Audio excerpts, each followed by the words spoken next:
As part of Israel's genocidal plan, the number of civilians killed in the Palestinian territory exceeds 42,000. Hurricane Milton's destructive eyewall is now moving ashore near the Sarasota, Florida, in Tampa Bay, with a major threat to life and property. Argentinian university students held a protest on Wednesday outside the National Congress in defense of the university financial law and in rejection of the liberal policies of Javier Milei. Hello, welcome to From the South. I'm Ana Marrero from the teleSUR headquarters in Caracas, Venezuela. We'll be with the news. Stay with us.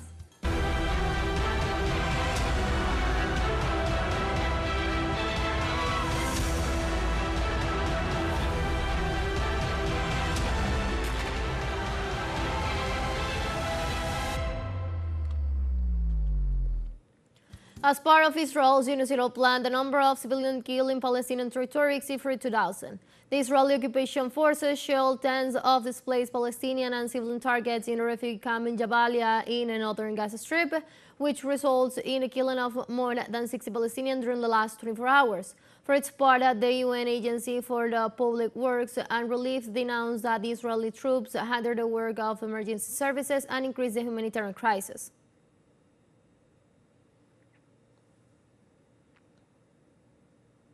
In Palestine, Israeli airstrikes target school housing displaced people in Jabalia, north of the Gaza Strip, killing 3 people and leaving several wounded.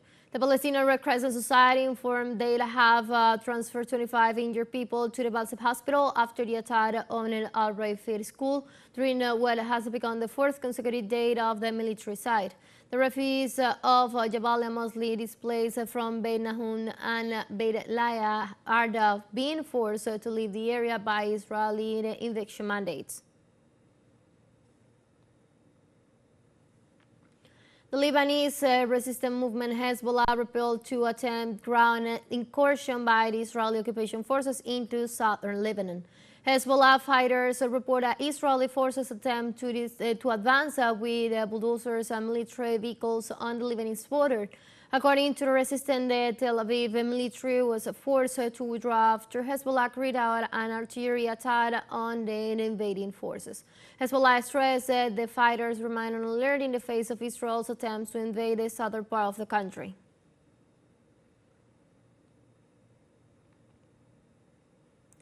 The government of Lebanon assured Arab and international efforts to stop the Israeli aggressions continue. Prime Minister Najib Mikati assured that necessary steps are being taken to reach a ceasefire in the regions with the Israeli government. He also warned that Tel Aviv maintains a siege against civilians in southern Lebanon, forcing them to flee their homes and endangering their life. In this regard, he assured that the government is working to ensure that the humanitarian aid reaches the displaced peoples and to protect the life of the Lebanese citizens. Israeli authorities confirmed that about 90 missiles were launched from Lebanon as part of resistant response to Tel Aviv's aggressions in the Middle East. The Israeli forces confirmed that some of the missiles were intercepted and others hit the occupied areas of northern Palestine and the southern Syrian Golan Heights.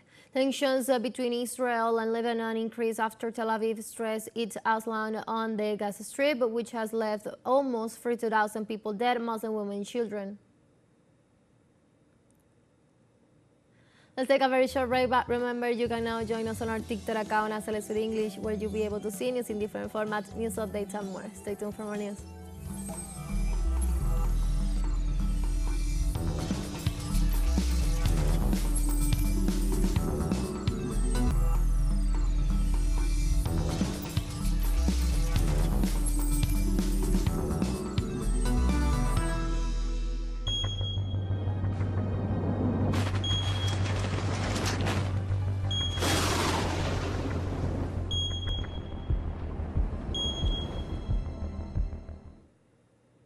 Welcome back to From the South. Hurricane Milton's destructive eyewall is now moving ashore near Sarasota, Florida, in Tampa Bay, with a major threat to life and property as it harms the state with destructive storm surge, devastating wind damage, potentially catastrophic flooding rainfall, and several tornadoes. The National Weather Service in Tampa Bay said it is a briefing that the threat of Hurricane Milton continues to be a worst-case scenario for the Tampa Bay region, southwards to Charlotte. Milton has awakened slightly to a Category 3 hurricane, breaking winds up to 120 mph at 7 p.m. local time.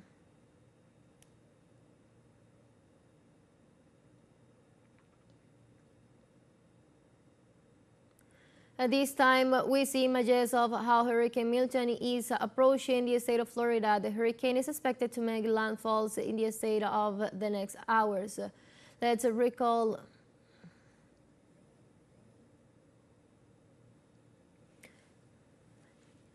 No, my pardon. The Hurricane Milton is now in Florida, and let's recall that it's making landfall. And it still continues to be the worst-case scenario for Tampa Bay region towards the Charlotte coast. As we said, Hurricane Milton awakens likely to a Category 3 hurricane, but it's now on the in Florida. It is centered 35 miles west-southwest of Sarasota, and it is tracking to the north at 15 mph.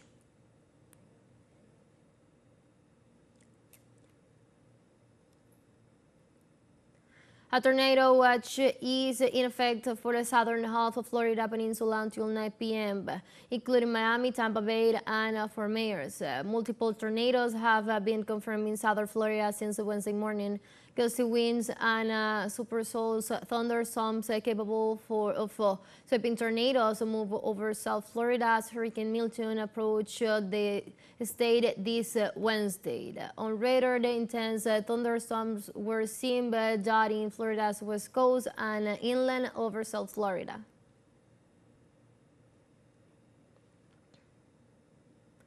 In this context, the Cuban capital Havana has already suffered some effects from Hurricane Milton, which has titled its movements towards the eastern Gulf of Mexico. So far, the strong storm surge and moderate coastal floodings are affecting the northwestern coast, including the Malecon in Havana. In view of this, authorities urge the population to take the corresponding measures.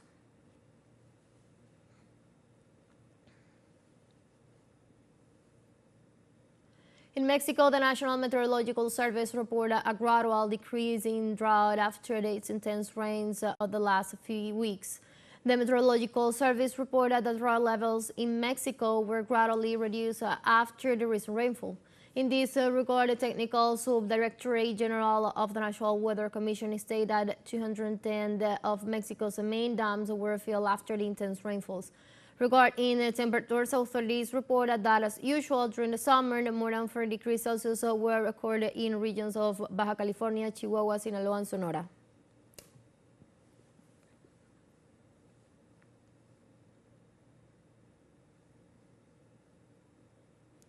After a forecast of weakening Hurricane Leslie, the regain strengthens on its northwest Atlantic tract with maximum sustained winds of 130 kilometers per hour. According to the National Hurricane Center, despite the additional strengthening forecast for this day, Leslie will weaken until earlier next week. Leslie is located 1,636 kilometers northeast of the northern Leeward Islands and is advancing at 17 kilometers per hour. A slight reduction in forward speed is expected, and it could make a turn to the north and northeast during the next few days. It is important to know that this hurricane is expected to reach Category 2 by Thursday.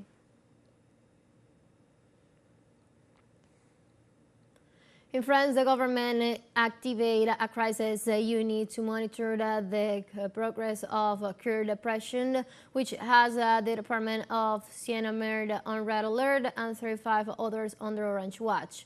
According to the local media, the measure that was taken by the Ministry of Ecological Transition, which invited citizens to remain cautious in the face of a meteorological phenomenon that should have an impact until the early hours of tomorrow.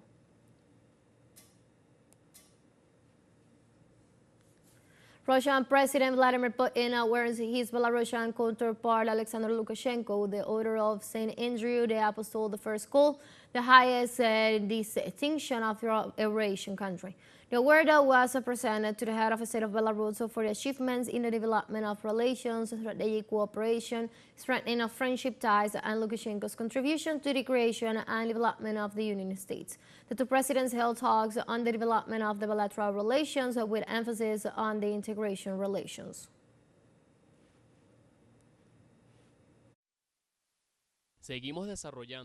We continue to develop our cooperation in the industrial field and in the field of agriculture. Now opportunities are opening up in the field of aircraft construction and manufacturing. We have the possibility to work together, to complement each other, to move forward in all these and other fields. The summit of leaders of the Association of Southeast Asian Nations, ASEAN, began on Wednesday in the Vietnamese capital of Laos.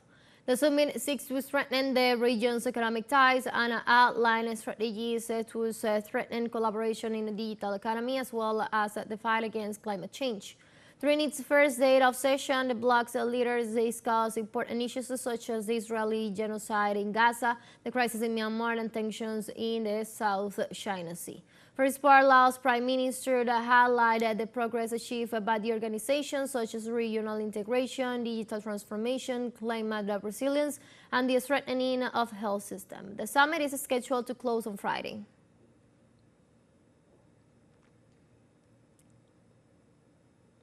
Chinese government condemned U.S. military support to Taiwanese separatist forces.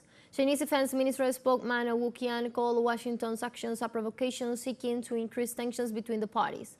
Furthermore, the official urged the U.S. to stop sending military aid to Taiwan to avoid conflict.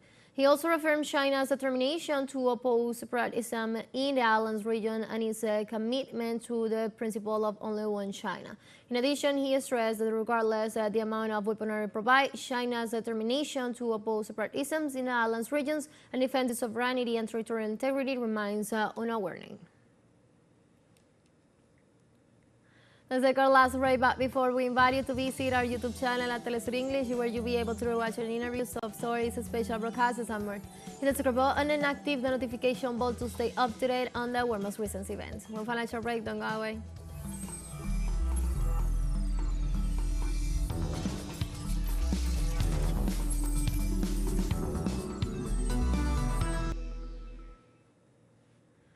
Welcome back. Argentinian university students held a protest on Wednesday outside the National Congress in defense of the university financial law and in rejection of the neoliberal policies of Javier Milei. More than 1,000 universities joined the various days of protests against the veto announced by the executive in relation to the university budget law seeking to exert pressure on the Chamber of Deputies. The demonstrators also occupied the university centers as a way to denounce the privatization of education by the executive. On the other hand, assemblies were held in several faculties to raise awareness among the population. We are asking the deputies to listen to us, to reject the veto. They should vote in favor of Argentina, as education is the foundation that enables the country to continue growing. Public education is at risk, public health is at risk, and the society that supported us on April 23rd and again on October 2nd is not willing to give up on the university. They are not willing to give up on education. Today, we are here gathering the entire educational community, and we hope all of society will support us as well so that the deputies feel the pressure. Peruvian merchants joined the transport union in a strike that will take place on Thursday against the enactment of law claims to favor the increase of crime in the nation.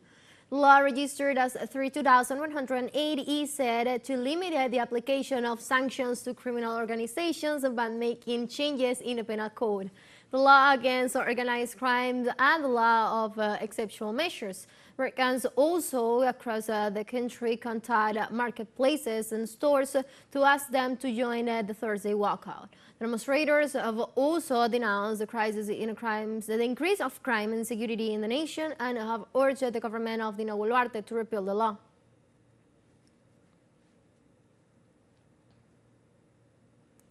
The former magistrate of the National Electoral Council of Colombia, Luis Guillermo Perez, assured that the Uribista magistrates of the Colombian institution investigated by the Supreme Court of Justice could be condemned due to the amounts of evidence existing against them.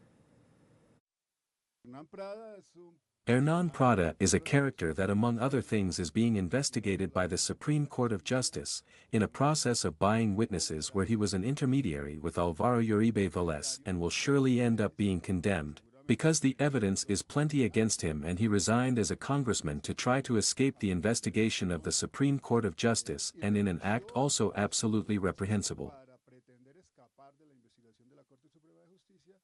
His party, the Democratic Center, nominates him to be a magistrate of the National Electoral Council.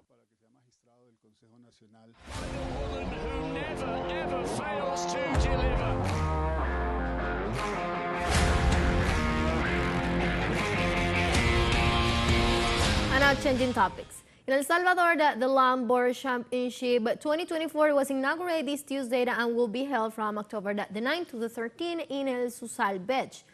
The Susal Beach, with its big waves, was chosen by the World Surf League as the stage to define the champions, male and female, of the professional longboard circuit.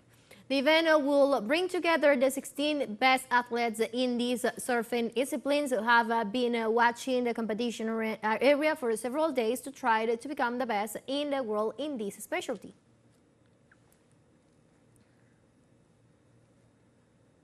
And in Major League Baseball, the New York Mets beat the Philadelphia Phillies 7-2 in Game 3 of their National League Division Series. Mets first baseman Pete Alonso launched another homer of Aaron Nola and Sean Manaea, took a two-hit shutout until the 8th inning to clinch the victory. On the other hand, outfielder Jesse Winker also went deep while Sterling Martyr had a pivotal two-run singles to help the wild-card Mets playing their first home game in 16 days.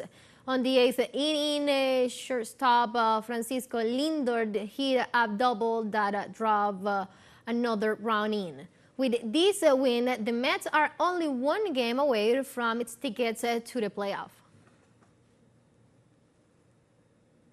And with that story, we have come to the end of this news brief, but you can find these and many other stories on our website at telesurenglish.net. You can also join us on our socials. We're on Facebook, on X, and on Instagram as well. For Telesur English, and from the South, I'm Marrero. Thank you for watching.